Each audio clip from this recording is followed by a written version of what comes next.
நகரத்துல இருந்து தூரமா இருந்த ஒரு காட்டுல ஒரு கழுகு குடும்பம் வாழ்ந்து வந்தது. அந்த கழுகு தம்பதிக்கு கல்யாணம் ஆகி ரொம்ப நாள் குழந்தையே இல்லாம இருந்தது. அந்த பெண் கழுகு ரொம்ப நாள் போனதுக்கு அப்புறம் இப்பதான் ஒரு முட்டையிட்டு இருந்தது. அதனால அந்த கழுகு குடும்பம் இப்ப சந்தோஷத்துல இருந்தது. என்னங்க, நம்மளோட முட்டை எனக்கு என்னவோ சின்னதா இருக்கிற மாதிரி இருக்கு. எல்லா முட்டையும் ஒரே அளவுல இருக்கிறது இல்ல. ஒவ்வொரு முட்டை இப்படி சின்னதா கூட இருக்கும். முட்டையிலேருந்து குழந்தை வெளியே வரட்டும். அதுக்கப்புறம் அதுக்கு நம்ம சத்தான உணவுகளை கொடுத்தா நம்மள மாதிரி வலிமையான கழுகா வளர ஆரம்பிக்கும். சத்தான உணவுன்னு சொன்னதுக்கு அப்புறம் தான் ஞாபகம் வருது, நான் காலையில இருந்து எதுவுமே சாப்பிடல. இதோ இப்பவே போய் உனக்கு அருமையான உணவை எடுத்துக்கிட்டு வாரேன். ஆனா நீ கூட்லயே இரு, முட்டைய தனியா விட்டுட்டு எங்கேயும் போகாத. இங்க பாருங்க, நம்ம குழந்தைக்கு நான் தான் அம்மா. உங்களை விட எனக்கு இந்த முட்டை மேல அதிக அக்கறை இருக்கு. இந்த முட்டை என்னோட உயிர். இதை விட்டுட்டு நான் எங்கேயும் போக மாட்டேன். அம்மா கழுகு இப்படி சொன்னதும் அப்பா கழுகு உணவு தேட பறந்து போச்சு. இந்த கழுகுகளோட கூட்டில இருந்து கொஞ்ச தூரம் தள்ளி ஒரு பெரிய கழுகு வாழ்ந்து வந்தது. அது ரொம்பவும் கெட்ட கழுகு. நான் மத்த பறவைகளோட முட்டைகளை எல்லாம் அடிக்கடி குடிச்சிருக்கேன். ஆனா கழுகோட முட்டையை இதுவரைக்கும் நான் குடிச்சதே இல்ல. இப்ப இந்த கூட்டுல ஆண் கழுகும் இல்ல. இந்த சந்தர்ப்பத்தை பயன்படுத்தி எப்படியாவது இந்த முட்டைய குடிச்சே ஆகணும். இப்படி நினைச்ச அந்த கழுகு தன்னோட கூட்டை விட்டு பறந்து போச்சு. பாவம், நீங்களும் ரொம்ப நாளா குழந்தைக்காக ஏங்கிக்கிட்டு இருந்தீங்க. கடவுள் உங்களுக்கு கருணை காட்டிட்டார்னு நினைக்கிறேன். ஆமா, ரொம்ப நாளைக்கு அப்புறம் எங்க குடும்பத்துல சந்தோஷம் வந்திருக்கு. இன்னும் கொஞ்ச நாள்ல எங்க வீட்லயும் குழந்தை அழுகிற சத்தம் கேட்கும். அது கொஞ்சம் வளர்ந்ததும் எங்களை அம்மா அப்பான்னு கூப்பிடும். அப்புறம் கொஞ்ச நேரம் இப்படி பேசிட்டு இருந்ததுக்கு அப்புறம் அம்மா கழுகுக்கு படுத்து தூங்கணும் போல இருந்தது. ஆனா அந்த கெட்ட கழுகு கூட்டை விட்டு போகாம முட்டைய பார்த்துக்கிட்டு அங்கேயே உட்கார்ந்து இருந்தது. சரி, நீங்க கொஞ்சம் கிளம்புறீங்களா? நான் படுத்து ஓய்வெடுக்க போறேன். அம்மா கழுகு இப்படி சொன்ன உடனே அந்த கெட்ட கழுகு அம்மா கழுகு மேல பாஞ்சி அதை அடிக்க ஆரம்பிச்சது. இப்படி கொஞ்ச நேரம் அடிச்சுட்டு அம்மா கழுகு கூட்டுல இருந்து கீழே தண்ணி விட்டுடுச்சு. என் வாழ்க்கையில முதல் முறையா ஒரு கழுகோட முட்டையை இப்பதான் குடிச்சு பார்க்க போறேன். நான் ரொம்ப சந்தோஷமாய் இருக்கேன். இல்ல, விட மாட்டேன். என்னோட உயிரே போனாலும் என்னோட முட்டைய உன்னை குடிக்க விட மாட்டேன். அந்த கெட்ட கழுகு அந்த முட்டையை குடிக்க போற நேரத்துல கீழே இருந்து மேல பாஞ்சு வந்த அம்மா கழுகு முட்டையை தூக்கிட்டு அங்க இருந்து பறந்து போயிடுச்சு. உடனே கெட்ட கழுகும் அம்மா கழுகை விரட்டிக்கிட்டு பின்னாடியே பறந்து போச்சு. நான் இருக்கிற நிலைமையில என்னால ரொம்ப தூரம் பறந்து போக முடியாது. இந்த முட்டையை எங்கேயாவது பாதுகாப்பா வச்சாகணும். இப்படி யோசிச்ச அந்த அம்மா கழுகு வழியில ஒரு கூட்டுல ஒரு முட்டை இருக்கிறத பார்த்தது. உடனே அந்த கழுகு தன்னோட முட்டையை அந்த கூட்டுல கொண்டு போய் வச்சுட்டு பறந்து போச்சு. ரொம்ப தூரம் பறந்து போன உடனே ஒரு நதி ஓரத்துல அம்மா கழுகு அந்த கெட்ட கழுகை பிடிச்சிருச்சு. ஏய், உண்மைய சொல்லு. முட்டைய எங்க வச்சிருக்க? நீ உண்மைய சொன்னா உன்னை நான் உயிரோட விட்டுருவேன். சொல்ல மாட்டேன். நான் செத்தாலும் என்னோட முட்டை எங்க இருக்குன்னு சொல்ல மாட்டேன். அப்படின்னா நீ உயிரோடவே இருக்க வேண்டாம், செத்து போயிடு. இப்படி சொன்ன அந்த கெட்ட கழுகு அம்மா கழுகு அடிச்சு கொண்டுடுச்சு. கொஞ்ச நேரம் கழிச்சு தன்னோட கூட்டுக்கு திரும்பி வந்த அப்பா கழுகு தன்னோட மனைவியும் முட்டையும் கூட்டுல இல்லாதால அவங்கள தேடி பறந்து போச்சு. ஆனா பாவம், கடைசியா அந்த அப்பா கழுகு தன்னுடைய மனைவி நதிக்கரை ஓரத்துல இறந்து கிடக்கிறத பார்த்துட்டு கண்ணீர் விட்டு அழுதுச்சு. நதிக்கு தண்ணீர் குடிக்க போயிருந்த சிவனா குருவி தன்னோட கூட்டுக்கு வந்ததும் 2 முட்டை இருக்கிறத பார்த்துட்டு குழம்பு போய் உட்கார்ந்துருந்தது. அந்த சமயத்துல கோரிக்காக அங்க வந்தது. என்ன சோனா, நீ ஒரு முட்டை இட்டிருக்கன்னு என்கிட்ட சொன்ன. ஆனா உன் கூட்டுல 2 முட்டை இருக்கு. இந்த விஷயத்துல கூட யாராவது பொய் சொல்லுவாங்களா? கோரியக்கா, நான் உண்மையிலேயே ஒரு முட்டை தான் இட்டு இருந்தேன். இன்னொரு முட்டை எப்படி வந்துச்சுன்னு எனக்கு தெரியல. அப்படியா? அப்படின்னா புதுசா வந்த முட்டையை தூக்கி கீழே போட்டுடு. யாரோ இட்ட முட்டைய நீ எதுக்கு தேவையில்லாம அடக்காக்கணும்? ஆனா இதுல எந்த முட்டை என்னோட முட்டைன்னு எனக்கே இப்ப குழப்பமா இருக்கு. இப்படியே சில நாட்கள் நகர்ந்துச்சு. சோனா குருவி கூட்டுல இருந்த 2 முட்டையில இருந்தும் குழந்தைங்க வெளியே வந்தாங்க. என்னோட கூட்டுல இருந்த இன்னொரு முட்டை கழுவோட முட்டை போல இருக்கு. இந்த குழந்தைய பார்க்க கழுவு குழந்தை மாதிரி இருக்கு. அம்மா அம்மா, எனக்கு பசிக்குது. சாப்பாடு ஏதாவது கொடுங்க. அம்மா, எனக்கும் பசிக்குது. எனக்கும் சாப்பிட கொடுங்க. உடனே சோனா குருவி தாங்கிட்ட இருந்த பழங்களை எடுத்து 2 பேருக்கும் கொடுத்தது. 2 குழந்தைங்களும் அந்த பழங்களை சாப்பிட ஆரம்பிச்சாங்க. கழுகு குழந்தையும் தன்னை அம்மான்னு கூப்பிடுறத பார்த்த சோனா குருவியோட கண்ணுல கண்ணீர் வந்துருச்சு. இந்த 2 குழந்தையுமே என்னை அம்மான்னு கூப்பிடுறாங்க. அதனால இதுக்கப்புறம் நான் இவங்க 2 பேருக்குள்ள வித்தியாசமே பார்க்க போறது கிடையாது. இவங்க 2 பேருமே என்னோட குழந்தைங்க தான். இவங்க 2 பேரையுமே நான் தான் வளர்ப்பேன். இப்படியே இன்னும் கொஞ்ச நாட்கள் ஓடுச்சு. சோனா குருவி தன்னோட குழந்தைக்கு குக்கோன்னும் கழுகு குழந்தைக்கு பீமுன்னு பேர் வச்சது. சோனா, உன் கூட்டுல இருந்த இன்னொரு முட்டை கழுகோட முட்டை போல இருக்கு. அதுல இருந்து வந்த கழுகு குழந்தைய இன்னும் எதுக்காக நீயே வச்சிருக்க? ஆமா சோனா, இத கொண்டு போய் ஏதாவது மலை பக்கம் விட்டுட்டு வந்துரு. நீ இந்த குழந்தைய இத்தனை நாள் வச்சிருந்ததே ஆபத்து. இங்க பாருங்க, இந்த குழந்தைகள் 2 பேரும் என் குழந்தைங்க தான். 2 பேருமே என் அம்மான்னு தான் கூப்பிடுறாங்க. இந்த குழந்தை பாக்குறதுக்கு தான் கழுகு உருவத்துல இருக்கு. ஆனா மனசு பூரா என்னதான் அம்மான்னு நினைச்சுக்கிட்டு இருக்கு. இங்க பாரு சோனா, நாங்க சொல்ல வேண்டியதை சொல்லிட்டோம். அதுக்கப்புறம் உன் இஷ்டம். இப்படி சொன்ன கோரிக்காவும் ரிட்டாக்கிலையும் அங்கிருந்து பறந்து போனாங்க. அம்மா அம்மா, ஏம்மா இந்த பறவைகள் எல்லாரும் என்ன உங்ககிட்ட இருந்து பிரிக்க பாக்குறாங்க? நாம ஒன்னா வாடுறதுல அவங்களுக்கு என்னம்மா கஷ்டம்? இங்க பாரு பீ, அந்த பறவைகளுக்கு எல்லாம் அறிவே கிடையாது. அதனால்தான் உன்னை பத்தி அவங்களால புரிஞ்சுக்க முடியல. அவங்க பேச்சையெல்லாம் நீ காதுல வாங்காத. உன்னோட அம்மா நான் இருக்கேன். நீ எதை பத்தியும் கவலைப்படாத. இப்படி சொன்ன சோனா குருவி பீமை தான் நெஞ்சோட அணைச்சிக்கிச்சு. இப்படியே சில நாட்கள் நகர்ந்துச்சு. இப்படி கொஞ்ச நாள் ஆனதுக்கு அப்புறம் 2 குழந்தைங்களுமே நல்லா வளர்ந்துட்டாங்க. நல்லா பறக்கவும் கத்துக்கிட்டாங்க. அம்மா அம்மா, தம்பியை விட நான் ரொம்ப உயரமா பறக்கிறேன். நான் உயரமா பறந்து நீங்க பார்க்கவே இல்லை. நான் இப்பவே உயரமா பறந்து காமிக்கிறேன். இப்படி சொன்ன பீம் வேகமா பறக்க ஆரம்பிச்சான்.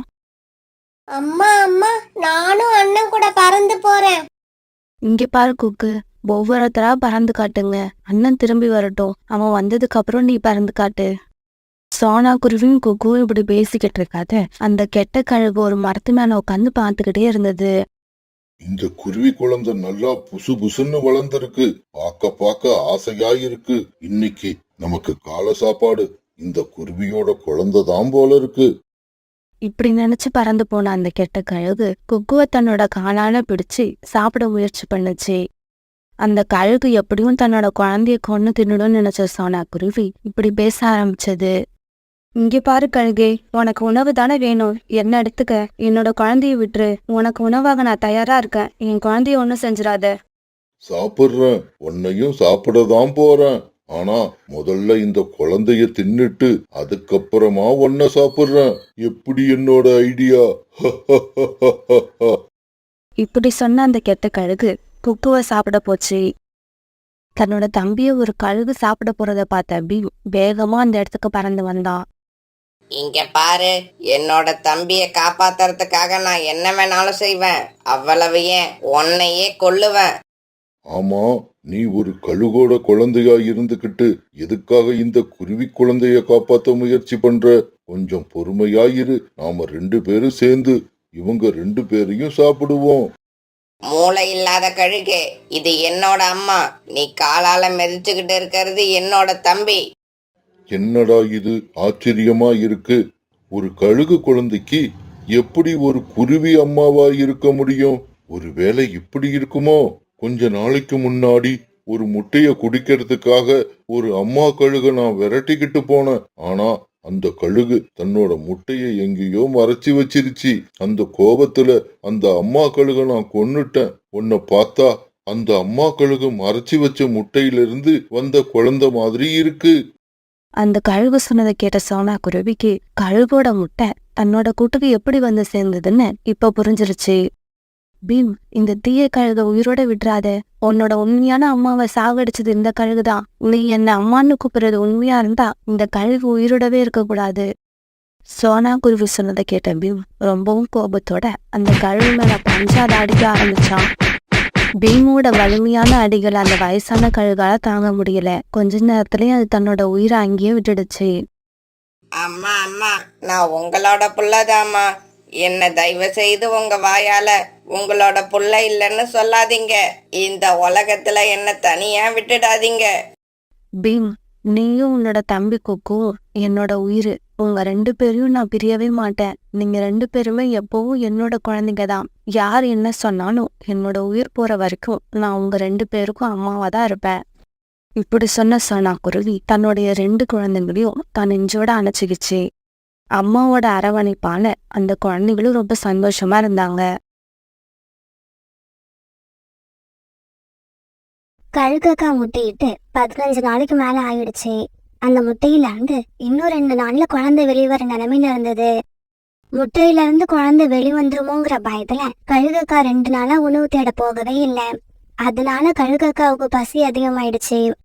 இன்னைக்கு எப்படியாவது உணவு தேட போயாகணும், இல்லன்னா மயக்கம் வந்து கீழே விழுந்துருவோம் போல இருக்கு. இப்படி நினைச்ச கழுகக்கா உடனே தன்னோட முட்டைய கூட்டுக்குள்ள இருந்த ஒரு சின்ன பணத்துல ஒளிச்சு வச்சது. முட்டைய ஒளிச்சு வச்சாச்சு, இதுக்கப்புறம் நாம உணவு தேட கிளம்பலாம். இப்படி நினைச்ச கழுகாக்கா பிறகு உணவு தேட பறந்து போச்சு. கழுகாக்கா உணவு தேடுறதுக்கு ரொம்ப தூரம் பறந்து போக வேண்டியிருந்தது. கழுகாக்கா இப்படி உணவு தேட போன கொஞ்ச நேரத்துல கோரிக்காகும் கழுகாக்கா கூடு இருக்கிற இடம் வழியா பறந்து வந்தது. இப்படி வந்த கோரிக்காகும் கழுகாக்காவோட கூடு காலியா இருக்கிறத பார்த்துட்டு அதுல வந்து உட்கார்ந்தது. கழுகக்கா உணவு தேட போயிருக்கு போல இருக்கு, இல்லன்னா இந்த கூட்டுல நாம வந்து உட்கார முடியுமா? இப்படி நினைச்ச கோரிக்காகும் பிறகு குதிச்சு குதிச்சு பார்த்தது. கழுகக்கா தன்னோட கூட்டை நல்லாதான் கட்டி இருக்கு, சும்மா மெத்து மெத்துன்னு இருக்கு. இப்படி தனக்கு தானே பேசிக்கிட்டு அங்க இருந்து கிளம்ப போன கோரிக்காகும் கூட்டுக்குள்ள கழுகக்கா ஒளிச்சு வச்சிருந்த முட்டைய பாத்துருச்சு. என்ன இது, முட்டை மாதிரி இருக்கு? இப்படி நினைச்ச கோரிக்காகும் பிறகு தன்னோட அழகான முட்டைய வெளியே இழுத்துருச்சு. ஓஹோ, கழுகக்கா முட்டைய கூட்டுக்குள்ள ஒளிச்சு வச்சுட்டு உணவு தேட போயிருக்கு போல. ஆனா என்ன பண்றது, இந்த கோரிய அவ்வளவு ஈஸியா ஏமாத்த முடியாது. கழுகக்கா, நீ எத்தனை பறவைகள் முட்டைய குடிச்சிருப்ப, இன்னைக்கு முதல் முறையா நான் உன்னோட முட்டைய குடிச்சு பார்க்க போறேன்.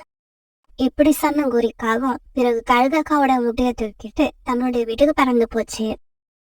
பிறகு கொஞ்ச நேரம் கழிச்சு உணவு தேட போயிருந்த கழுகக்கா தன்னோட கூட்டுக்கு திரும்பி வந்தது.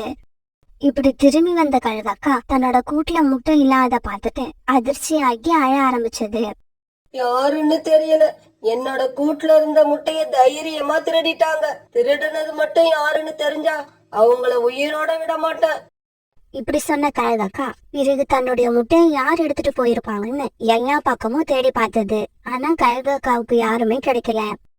இதனால சோர்ந்து போன கழுகக்கா மறுபடியும் தன்னோட கூட்டுல வந்து உட்கார்ந்து அழ ஆரம்பிச்சது. இந்த சமயத்துல தானியங்களை எடுத்துக்கிட்டு தன்னோட வீட்டுக்கு திரும்பி போய்கிட்டு இருந்த சோனா குருவி கழுகக்கா அழுகுறத பார்த்துட்டு அங்க வந்தது. கழுகக்கா, ஏன் அழுகுறீங்க? நீங்களே அழுகுற அளவுக்கு என்ன நடந்தது? சோனா, என்னோட முட்டையில இருந்து குழந்தை வெளிவர நேரம் இது. இந்த சமயம் பார்த்து அந்த முட்டையை யாரோ திருடிட்டு போயிட்டாங்க. நானும் எங்கெங்கயோ பறந்து போய் முட்டைய தேடி பார்த்துட்டேன், எங்கேயுமே கிடைக்கல. கழுகக்கா, அழாதீங்க. உங்க முட்டையை எடுத்துட்டு போன பறவை இந்நேரம் கண்டிப்பா முட்டையை குடிச்சிருக்கும். இதுக்கப்புறம் நீங்க அழுது எதுவும் ஆக போறது இல்ல. அதனால மனசை தேத்திக்கிட்டு தைரியமா இருங்க. இப்படி சொல்லிட்டு சோனா குருவி பிறகு அங்க இருந்து பறந்து போயிடுச்சு. கழுகக்காவோட முட்டையை தூக்கிட்டு போன கோரிக்காகும் அந்த முட்டையை கொண்டு போய் தன்னோட கூட்டுல வச்சது. இந்த கழுகக்காவோட முட்டை நம்ம முட்டையோட எவ்வளவு பெரிய முட்டையா இருக்கு. இத மட்டும் ஆம்லெட் போட்டு சாப்பிட்டா சூப்பரா இருக்கும். இருந்தாலும் நமக்கு பசி அதிகமா இருக்கிறதால இப்ப ஆம்லெட் போட நேரம் இல்ல, அப்படியே குடிச்சிடுவோம். இப்படி நினைச்ச கோரிக்காவும் முட்டைய குடிக்க போனப்ப திடீர்னு முட்டை உடைஞ்சி அதுக்குள்ள இருந்த கழுகு குழந்தை வெளியே வந்துருச்சு.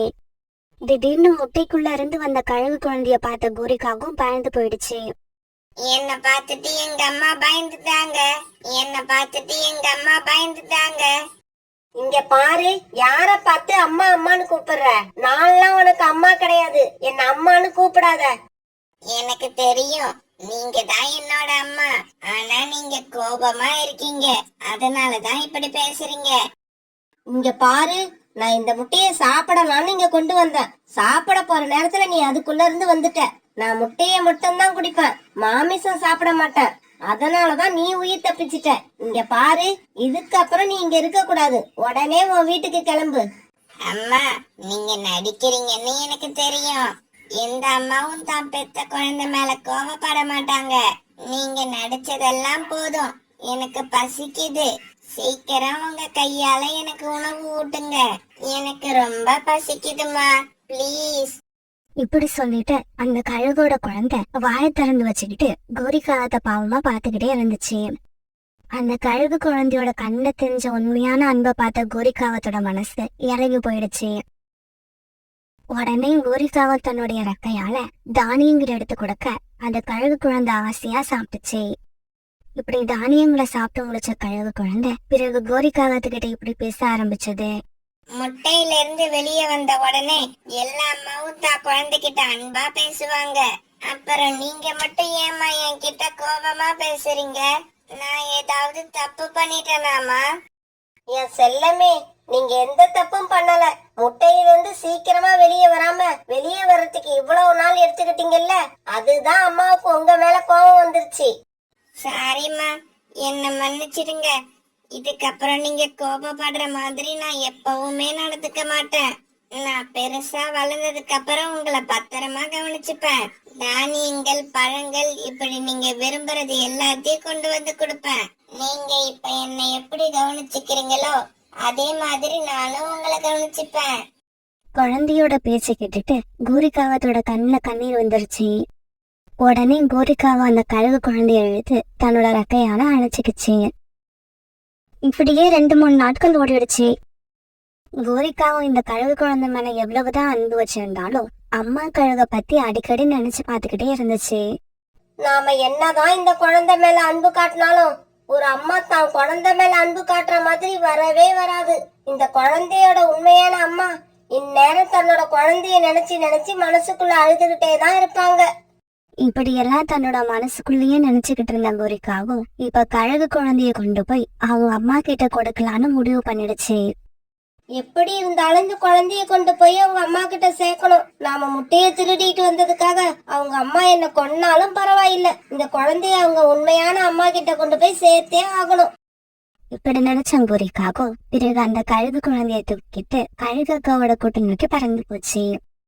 அம்மா, என்ன தூக்கிக்கிட்டு எங்கம்மா போறீங்க? இப்ப என்ன எதுவும் கேட்காத.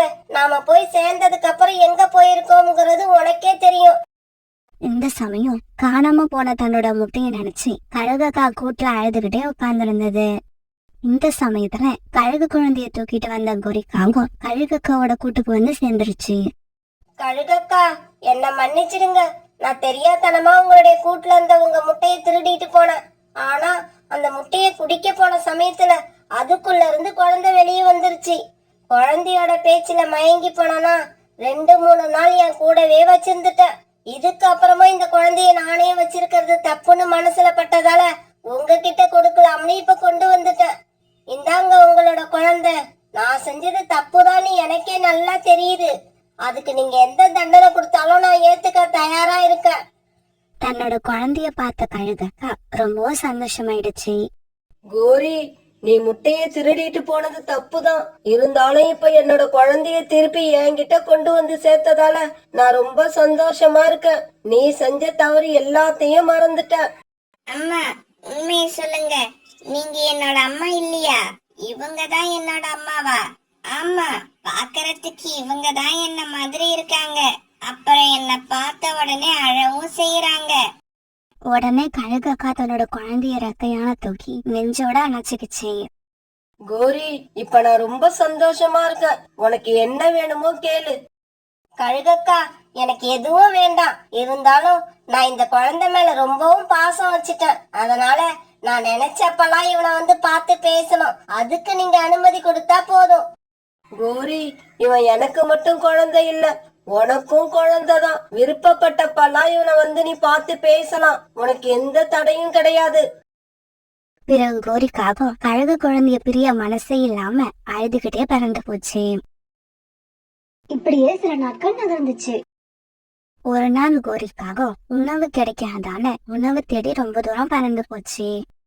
இப்படி ரொம்ப தூரம் பறந்து போனதுக்கு அப்புறம் ஒரு மரத்துல ஸ்ட்ராபெரி பழங்கள் இருக்கிறத பார்த்துட்டு ரொம்பவும் சந்தோஷப்பட்டுச்சு. உடனே அந்த மரத்துக்கு போன கோரிக்காகவும் அந்த பழங்களை தன்னோட வயிறு நிறைய சாப்பிட்டுச்சு. இப்படி சாப்பிட்ட கோரிக்காக அந்த மரத்தை விட்டு கிளம்ப நினைக்கிறப்ப 2 ஆந்தைகள் வந்து கோரிக்காகத்தை தடுத்து நிறுத்தினாங்க. ஏய் காகமே, யார கேட்டுக்கிட்டு இந்த மரத்துல உள்ள பழங்களை நீ சாப்பிட்ட? ஏன் இந்த மரத்துல உள்ள பழங்களை யார கேட்டுக்கிட்டு சாப்பிடணும்? இங்க பாரு, இந்த பகுதி பூரா எங்களோட கண்ட்ரோல்ல இருக்கு. எங்களை கேட்காம நீ இந்த பழங்களை சாப்பிட்டது தப்பு. இங்க பாருங்க ஆந்தைகளே, ஏதோ நான் தெரியாம சாப்பிட்டுட்டேன். இந்த மரம் எல்லாம் உங்களோட கண்ட்ரோல்ல இருக்குன்னு எனக்கு இப்பதான் தெரியும். இதுக்கப்புறம் நான் இந்த பக்கம் வரவே மாட்டேன். ஆந்தைகளும் காகமும் இப்படி பேசிக்கிட்டு இருக்காத அங்கிருந்து நிறைய பறவைகள் பார்த்தாங்க. இங்க பாரு காகமே, இப்ப நாங்க உனக்கு கொடுக்க போற தண்டனைய இங்க உள்ள எல்லா பறவைகளும் பார்க்கணும். அப்பதான் இதுக்கப்புறம் யாரும் இந்த மரத்தை பக்கம் வர மாட்டாங்க. இப்படி சொன்ன ஆந்தைகள் ஒரு காகத்தை ஒரு மரத்துல கட்டி போட்டாங்க. இப்படி கட்டி போட்டவங்க ஒரு பெரிய கம்பை எடுத்துட்டு வந்து கோரிக்காகத்தை அடிக்க போனாங்க. பறவைகள் எல்லாம் ஒரே இடத்துல கூட்டமா இருக்கிறத பார்த்த கழுகாக்காவும் அது பையனும் அந்த இடத்துல வந்து உட்கார்ந்தாங்க. அம்மா அம்மா, அங்க பாருங்க, கோரி அம்மாவை அந்த ஆந்தைகள் அடிக்க போறாங்க. இதை கேட்ட உடனே கழுகாக்காவுக்கு பயங்கர கோபம் வந்து ஆந்தைகள் மேல பாஞ்சு அவங்கள அடிக்க ஆரம்பிச்சது. கழுகாக்காவோட குழந்தை மட்டும் சும்மா இல்ல, அவனும் தன்னுடைய பங்குக்கு ஒரு ஆந்தை மேல பாஞ்சு அடிக்க ஆரம்பிச்சான். இப்படி இவங்க கிட்ட அடிப்பட்ட ஆந்தைகள் 2 பேரும் உயிர் தப்பிச்சா போதுங்கிற எண்ணத்துல அங்கிருந்து பறந்து போனாங்க. கழுகக்கா, நீங்களும் உங்க பையனும் செஞ்ச உதவிக்கு ரொம்ப நன்றி. இங்க பாரு கோரி, நீ இனிமே தனியா எங்கேயும் தங்க வேண்டாம். பேசாம எங்க கூட வந்துரு. எங்க கூட்டுக்கு பக்கத்திலேயே நீயும் ஒரு கூடு கட்டிக்க. ஆமாமா, நீங்களும் எங்க கூடவே வந்துருங்க. நீங்களும் எங்க கூட வந்து தங்கினா எனக்கு ரொம்ப சந்தோஷமா இருக்கும். கழுகக்காவும் அவங்க குழந்தையும் இப்படி சொல்ல அதை மறுக்க முடியாத கோரிக்காகவும் பிறகு அவங்க கூடவே பறந்து போச்சு. இப்படி பறந்து போன கோரிக்காகவும் கழுகோட கூட்டுக்கு பக்கத்திலேயே தனக்காக ஒரு கூட்டை கட்டிக்குச்சு. பிறகு அதுக்கப்புறம் அந்த நாட்கள்ல கழுகக்கா, கோரிக்காகவும் கழுகக்காவோட குழந்தை இவங்க 3 பேரும் ரொம்பவும் ஒத்துமையா ஒருத்தருக்கு ஒருத்தர் உதவி பண்ணிக்கிட்டு சந்தோஷமா வாழ்ந்து இருந்தாங்க.